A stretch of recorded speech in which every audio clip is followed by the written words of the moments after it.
আমরা আজকে সিরাজদৌল্লা নাটকের চতুর্থ পর্ব বা শেষ পর্বে আমরা পৌঁছে গেছি।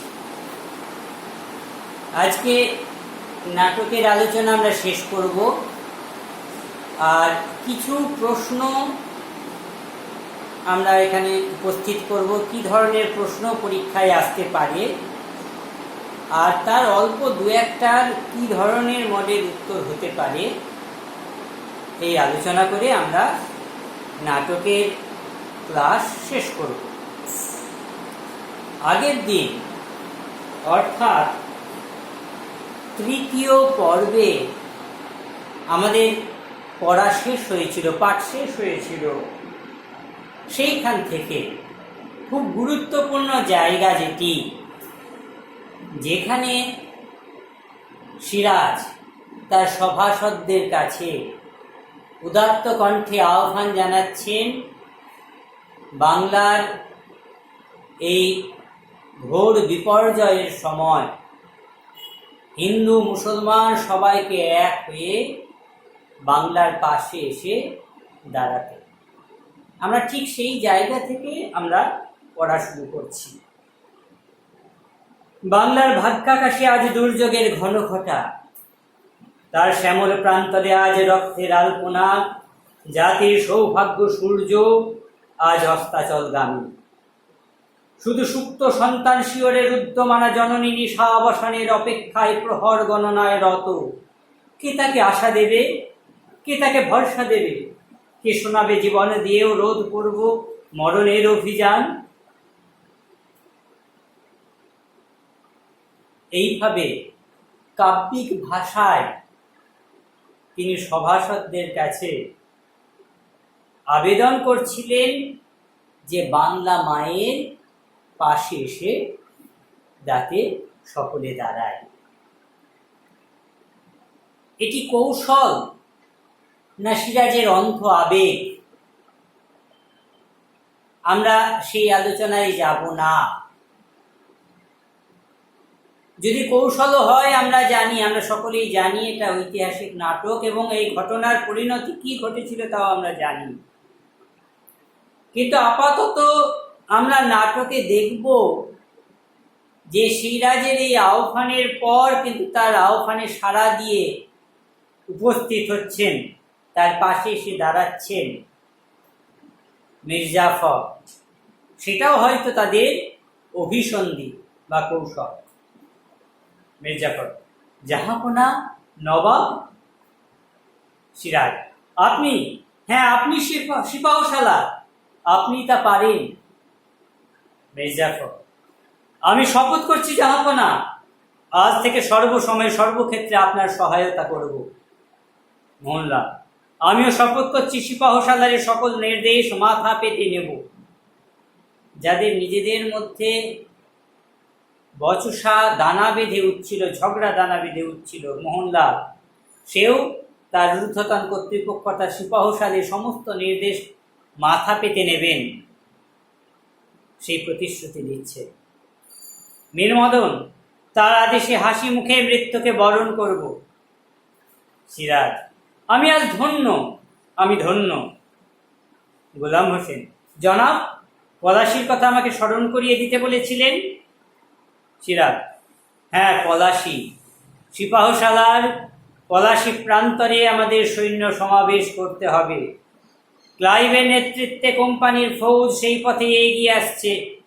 আপনার আদেশ পালন করবার জন্য রায়দুর্লভ, হেয়ার লতিফ, মোহনলাল, মীর মদন, সিংফ্রে সবাই নিজ নিজ সৈন্যবাহিনী নিয়ে সেখানে উপস্থিত থাকবেন। আমিও আপনার আদেশবহ হয়ে থাকব। আপনাদের আর আমি দরবারে আবদ্ধ রাখবো না। আপনারা পলাশি যাত্রার আয়োজন করুন। শেষ বাক্যে মীর জাফরকে একটু অতিরিক্ত গুরুত্ব জ্ঞাপন করলেন মীর জাফরের প্রতি। এমনকি সিরাজ কথাও বললেন, আমিও আপনার আদেশবহ হয়ে থাকব। অর্থাৎ মীর জাফরের বিবেকের কাছে, হৃদয়ের কাছে একটু আবেদন রাখার চেষ্টা চালাচ্ছেন সিরাজ। প্রথমে সৈন্যাধ্যক্ষগণ এবং পরে সভাসদগণ দরবার ত্যাগ করলেন। রইলেন শুধু সিরাজ আর গোলাম হোসেন। সিরাজ চারিদিকে চাহিলেন, তারপর ধীরে ধীরে সিংহাসনের দিকে অগ্রসর হইলেন। সামনে নুইয়া পড়িয়া সিংহাসনের দিকে চাহিয়া রইলেন। ঢাল ফুরাইয়া অস্ফুট কণ্ঠে ডাকিলেন, গোলাম হোসেন, জাহাপনা, সিংহাসন কি টলছে? না জাহাপনা, ভালো করে দেখো তো। আসন্ন দুর্বিপাক, সর্বনাশের একটা আশঙ্কা, একটা ছায়া সিরাজের চোখে মুখে। সিরাজ দেখতে পাচ্ছেন বাংলার সিংহাসন আজ টলমল। গোলাম হোসেনের কাছে সেই বিষয়েই তিনি আলোচনা করছেন, সিংহাসন কি টলছে? এই সময় আরেক ঐতিহাসিক চরিত্র, কুখ্যাত চরিত্র, যার কথা আমি আগে ক্লাস নিতে গিয়ে বলেছি, ঘসেটি বেগম, তিনি প্রবেশ করলেন। ঘসেটি, ওখানে কি দেখছো মূর্খ? বিবেকের দিকে চেয়ে দেখো। সিংহাসনের দিকে তাকিয়েছিলেন সিরাজ। সিরাজকে বললেন যে তুমি তোমার বিবেকের দিকে তাকাও। কেন? বিবেকের দিকে তাকালেই সর্বনাশের কারণ এবং তার ফলাফল সমস্ত কিছু স্পষ্ট বুঝতে পারবেন সিরাজ। কে? ও আপনি? কাজ আছে, তা স্মরণ করলেই তো দেখা করতাম। নবাবের অবসরের বড়ই অভাব না? বিপদ এমনি ঘনিয়ে আসছে যে একেবারে দিশেহারা হয়ে পড়েছি। ঘসেটি, এখনো বিপদ?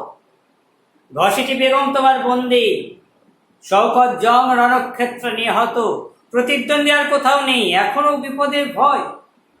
সিরাজ, কোম্পানির ফৌজ কাশিমবাজার অভিমুখে অভিযান করেছে। ঘসেটি, করেছে? সেই সংবাদই পেয়েছি। তাহলে মুর্শিদাবাদেও তারা আসবে? তেমনি দুর্দিন কে কামনা করে মা? দুর্দিন না সুদিন? সুদিন? সিরাজ বিস্ময় প্রকাশ করছেন, এটা সুদিন হতে পারে? সুদিন নয়, ঘসেটির বন্ধন মোচন হবে, সিরাজের পতন হবে, সুদিন নয়।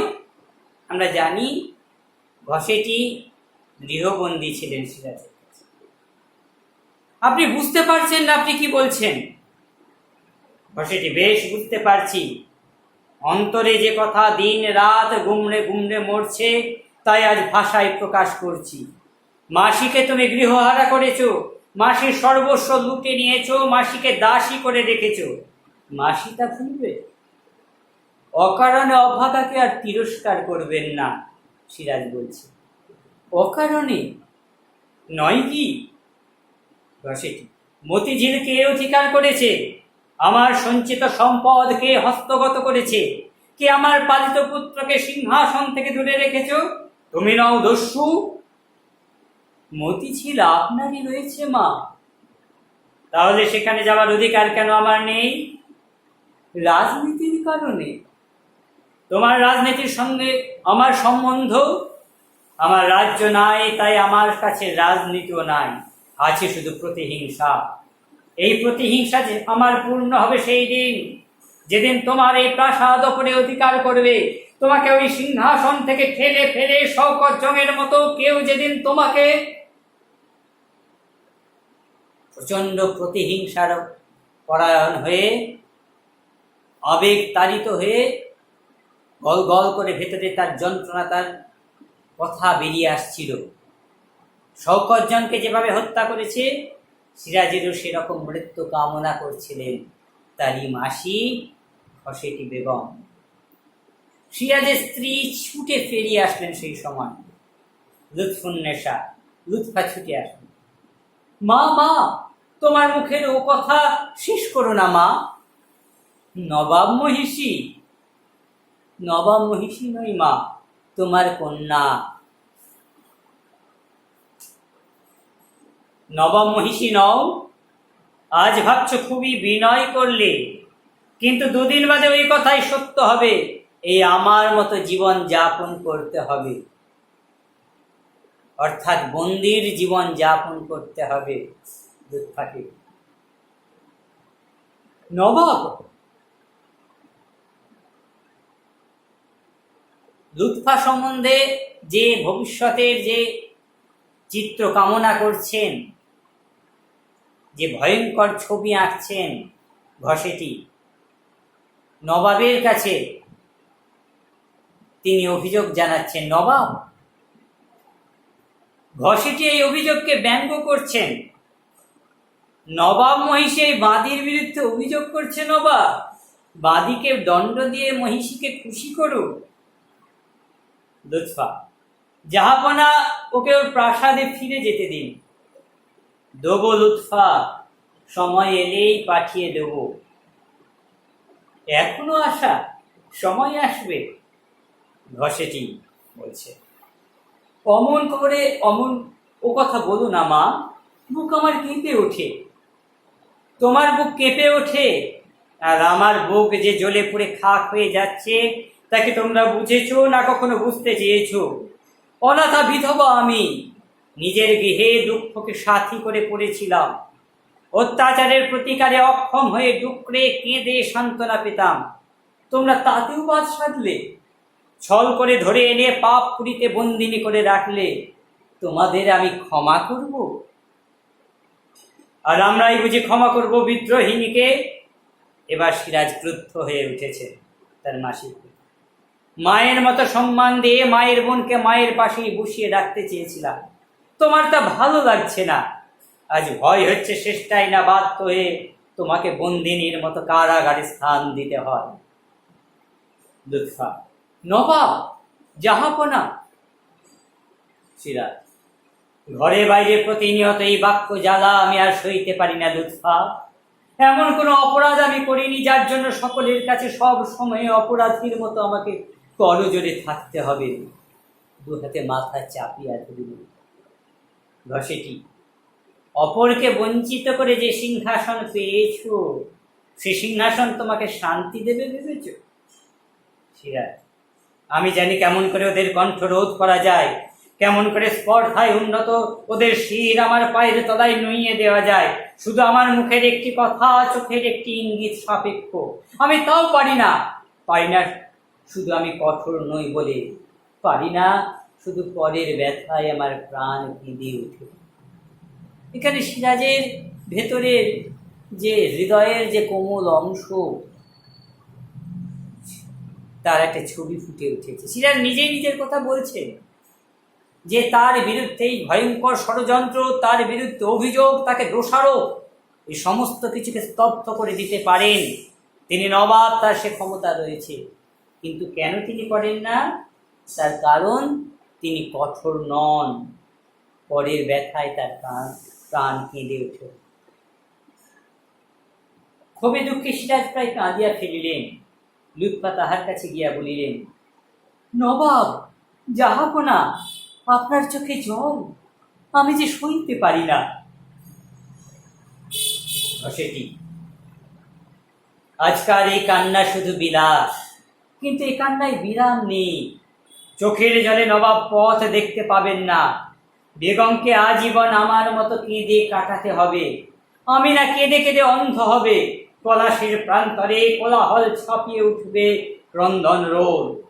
সিরাজের নবাবীর এই পরিণাম। সিরাজ সম্পর্কে ভয়ঙ্কর অভিসম্পাত দিতে দিতে ঘসেটি চলে গেলেন। নবাব তার দিকে অগ্রসর হচ্ছিলেন। নবাব হয়তো কিছু বলতে যাচ্ছিলেন। লুৎফা তাকে ধরলেন। সিরাজ, বলতে পারো লুৎফা, বলতে পারো ওই ঘসেটি বেগম মানবী না দানবী? লুৎফা, ওকে ওর প্রাসাদে পাঠিয়ে দিন জাহাপনা। ওর সঙ্গে থাকতে আমার ভয় হয়। মনে হয় ওর নিঃশ্বাসে বিষ, ওর দৃষ্টিতে আগুন, ওর অঙ্গ সঞ্চালনে ভূমিকম্প। মাত্র 15টি মাস আমি রাজত্ব করেছি লুৎফা। এই 15 মাসে আমার এমনই অভিজ্ঞতা হয়েছে, মানুষের এমনই নির্মমতার পরিচয় আমি পেয়েছি যে কোনো মানুষকে শ্রদ্ধাও করতে পারি না, ভালোবাসতে পারি না। লুৎফা, চলুন জাহাপনা, একটু বিশ্রাম করবেন। সিরাজ, বিশ্রাম, বিশ্রামের অবকাশ হবে পলাশির পর। পলাশি, সে কি জাহাপনা? তুমি এখনো শোনোনি? পলাশির মাঠে আবার যুদ্ধের সম্ভাবনা। আবার যুদ্ধ? জাহাপনা, 15 মাসের নবাবী লুৎফা, তার মাঝে পুরো একটি বছর যুদ্ধে ষড়যন্ত্র ভেদে গুপ্তচর পরিচালনায় অতিবাহিত হয়েছে। এইবার হয়তো শেষ যুদ্ধ। সিরাজ জানেন কি পরিণতি অপেক্ষা করছে তার জন্য। তিনি বলছেন শেষ যুদ্ধ। কেন শেষ যুদ্ধ বলছেন? লুৎফারও প্রশ্ন, শেষ যুদ্ধ কেন? শেষ যুদ্ধ, যদি জয়ী হই তাহলে হয়তো আর যুদ্ধ হবে না, আর যদি পরাজিত হই তাহলে তো নয়। পলাশি, সিরাজ, পলাশি, লাখে লাখে পলাশ ফুলের অগ্নিবরণে কোনোদিন হয়তো পলাশির প্রান্তর রাঙা হয়ে থাকতো, তাই আজও তার বুকে রক্তের তৃষা। জানি না আজ কার রক্ত সে চায়। পলাশি, রাক্ষসী পলাশি, পলাশির বুকে রক্তের তৃষ্ণা। সে রক্তের স্রোতের পরিচয় আমরা যারা ইতিহাসের পাঠক আমরা পেয়েছি। আমাদের নাটকের শেষ হচ্ছে সেই জায়গাটা। আমরা এবার কিছু প্রশ্ন উত্তর আলোচনা করার অবকাশ কিছু নাই, তার আগে আমি বলে দিচ্ছি নাটকগুলো তোমরা খুব ফুটিয়ে পড়বে। অসংখ্য প্রশ্ন আসতে পারে প্রত্যেকটা লাইন থেকে। ঠিক কোন কোন প্রশ্নগুলো আসবে আমরা সেরকমভাবে খুব নির্দিষ্ট করে বলতে পারি না। তার মধ্যেও কিছু প্রশ্ন তোমাদের বোঝার সুবিধার জন্য আমরা বলছি, উত্তরগুলো তোমরা নিজেরা তৈরি করার চেষ্টা করবে। আমি যে আলোচনাগুলো করলাম 4টে পর্বে, তার মধ্যে তোমাদের উত্তর কিন্তু লুকিয়ে রয়েছে। আমি প্রশ্নগুলো তোমাদেরকে একবার করে দেখিয়ে দিচ্ছি, আস্তে আস্তে তোমরা ভিডিওটা পজ করে করে পড়ে নেবে।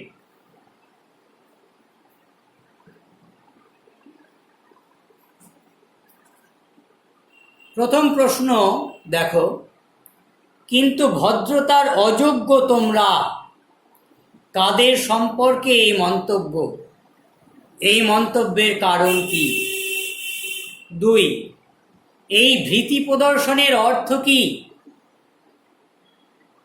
আমরা জানি কোন একটি চিঠিতে কিছু একটা ভীতি প্রদর্শনের কাহিনী রয়েছে। প্রশ্ন আসতে পারে কে কোন ভীতি প্রদর্শন করেছিল, এর সঙ্গে লেজুর দিতে পারে কেন। একই সঙ্গে একই প্রশ্নের উত্তর কাছে পিঠে। 3, এই মুহূর্তে আমার দরবার ত্যাগ করো, এই নির্দেশের কারণ কি? 4, এই অক্ষমতার জন্য তোমরা আমাকে ক্ষমা করো। আমরা দেখেছি যে ফরাসিরা মসিয়ে লা তার সাহায্যের জন্য এসেছিলেন, সেখানে সিরাজ তাদেরকে সাহায্য করতে পারেননি। কেন পারেননি সে নিয়ে প্রশ্ন আসতে পারে। কে কোন বিষয়ে অক্ষমতার জন্য কেন ক্ষমা চেয়েছেন? 5, নিজেদের কথা ভাবুন। নিজেদের বলতে কাদের কথা বোঝানো হয়েছে? আমরা চলে যাচ্ছি পরবর্তী প্রশ্নে। 6, জাহাপনা নিচের এই স্পর্ধা, আমরা জানি দরবারের ভেতরে মির্জাফর এবং তার অধীনস্থ সেনাপতিদের মধ্যে একটা কলহ বেঁধে গিয়েছিল। মির্জাফর তখন অভিযোগ করেছিল নবাবের কাছে। কেন এই মন্তব্য করেছেন? 7 নম্বর, আমি আজ ধন্য, আমি ধন্য, কথা বলার কারণ কি? সিরাজ কথা বলেছিলেন, কেন তিনি বলছেন প্রশ্ন আসতে পারে। 8, সিংহাসন কি টলছে? বক্তাকে কথা বলার কারণ কি? 9, তেমন দুর্দিন কে কামনা করে মা? কোন দুর্দিনের কথা এখানে বলা হয়েছে?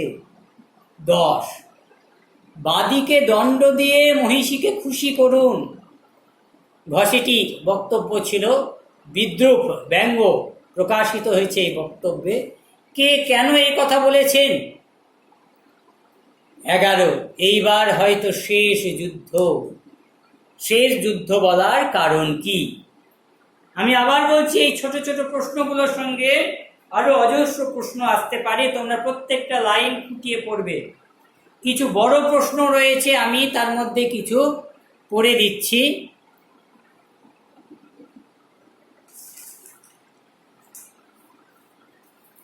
একদম নাটকের শেষে, জানি না আজ কার রক্ত সে চায়, পলাশী রাক্ষসী পলাশী।